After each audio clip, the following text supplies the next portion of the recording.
James, it's been another little break in between matches, but the players have been training hard and preparing 100% for Peterhead this weekend. Yeah, probably the beauty of this break was we knew it was coming quite early. In terms of, we knew Celtic had a lot of international players. I spoke to Darren and they had 14 at one point, so it made sense to move the game to a later date, which we'll pick it up then. But it allowed us to clear a few niggles up. Joe had a bit of a niggle that he got in the reserve game. Gave Craig White in another week's training with the squad as well. We're delighted to have him back. So, no, look, you never want a break, you want to play week in, week out. You'd play twice a week if you could, but we used it well. We worked really hard, and we're looking forward to being back in action on Saturday. You mentioned the reserve game there, and it was a really impressive result against a strong Livingston side, and while there was a flutter in the first team players in our lineup, it was a young squad that showed that they're pushing right at the door.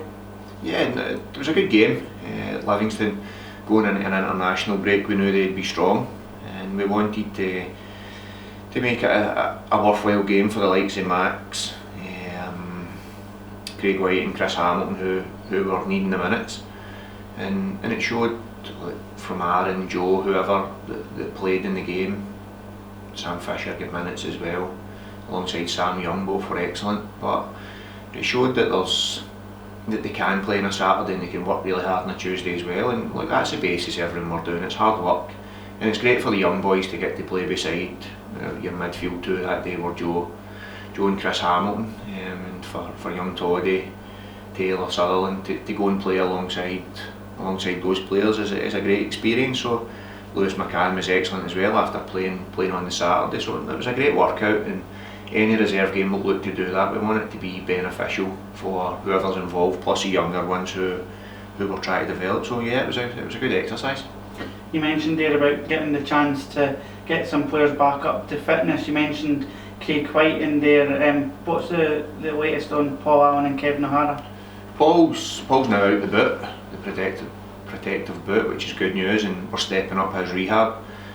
We'll not be too cautious, but we'll certainly not rush this. It's been one that's went on for a little while, so we'll get it right, and the medical department will get that right, and we'll hopefully have him back on the grass in the not too distant future.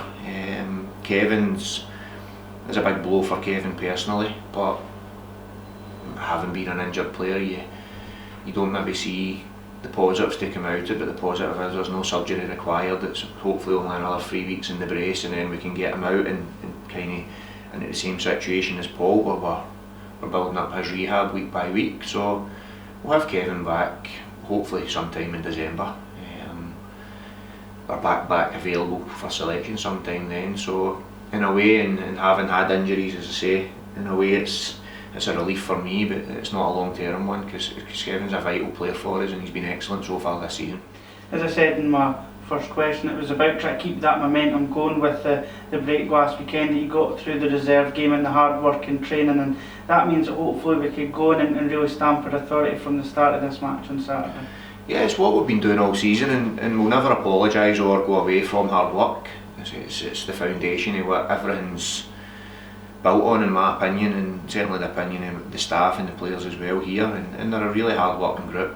I say there were no mumps or moans about the ones that had to go and play in the reserve game. Not that they had to, that they went, and their attitudes was great, but I wasn't surprised by that. They've been like that since the day we came in the door, so it was more, we knew that was going to be the case, and how can we, one, get more minutes into certain players, and for other ones it shows that robustness that they've got, that they can play Saturday, they can then go and play Tuesday, and only by having a good attitude and good levels of fitness can you perform the way they have in the games and then in training as well. So no, the break, I get the feeling that you want to play every week and continue the momentum, but also it was a different competition, so it wasn't a league game. We weren't going to be playing in the league anyway, and we were always building towards a Peterhead game. The reserve game helped in the sense that the Celtic B game was off, so it was just business as usual, and we trained hard the full week, and we've just prepared normally going into this game.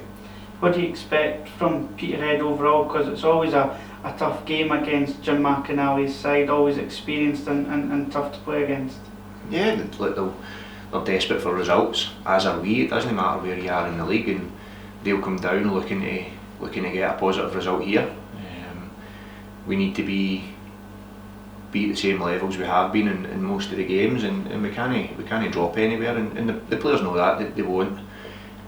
They're desperate to keep performing for the fans, keep performing and keep the good run going. So it's going to be a tough game, one that we need to be another fast start and get out the blocks and get the crowd behind us, because again, it doesn't matter who's coming here, it's the crowd are expecting you to go and win the game, whether it's, say, Peterhead, Celtic B, Falkirk the week before, Airdrie, whoever it is.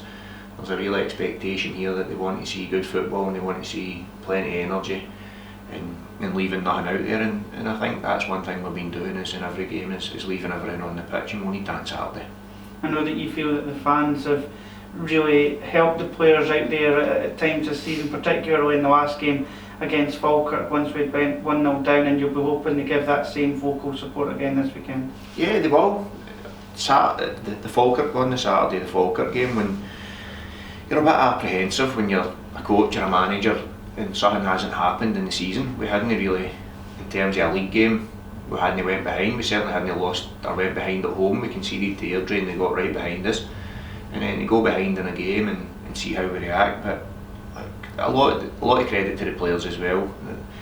They've got a lot of belief in what they're doing and the way they're playing. But when you've got a crowd like that behind you, then it does become, it's a cliche, but it just becomes that 12 man at times. And against Falkirk were better in the first half, we know that, but second half we were by far the better team, and you give that to the players, but a lot of it's down to the fans as well, and the way they urge you on and they're cheering everything that's going, and that's hard to play against as well when you're in the opposing team. So we need it Saturday. Again, something could go wrong early on in the game, we hope not, but it's football, so it could, but we just need to be focused on what we're doing, and we know as long as we give everything and work hard, the crowd will get right behind us, because that's what they want to see.